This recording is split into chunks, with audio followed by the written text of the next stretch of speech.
So, if you're building with AI, you already know how incredibly powerful it is. But you've probably also noticed how it can get expensive and, honestly, kind of slow. Today, we're going to dive into a really powerful technique to make your AI interactions way faster and a whole lot cheaper. It's called context caching. This quote just nails it, doesn't it? It's such a simple idea, but it shines a huge spotlight on a major source of waste in a lot of AI apps. See, every single time you send information to a model, the meter's running. You pay for it. So the real question you have to ask is, are you paying for the same information over and over and over again? And here it is, the core pain point. Think about it. When you're having a conversation with a chatbot or using a RAG system, you're often sending the same background context, like the entire chat history or a big chunk of a document, with every single new question. The AI has to process all of that from scratch every single time. That costs you tokens, which means money, and it adds processing time, which means latency. It is just fundamentally inefficient.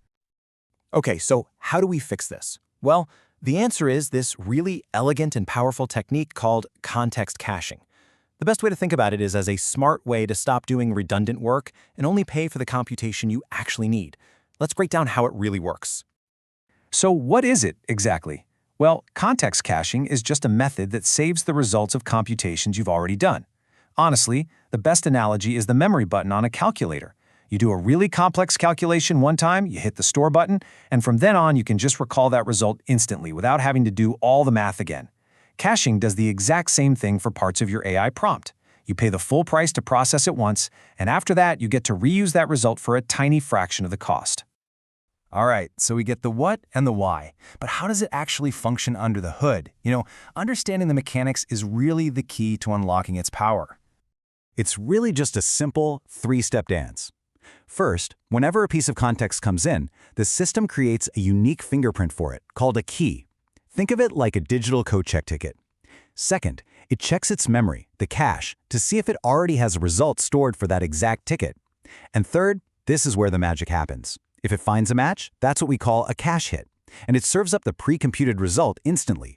If not, no big deal, that's a cache miss. The system does the full computation, gives you the result, and, this is the crucial part, it stores that result with its key for the next time it's needed.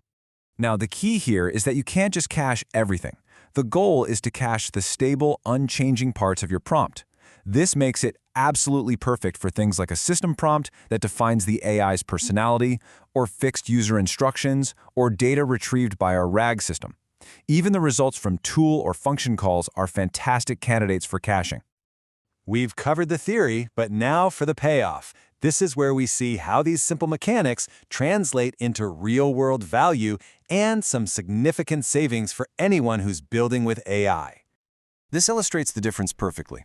A cache miss is the old expensive way, high cost and high latency because the model is computing everything from scratch.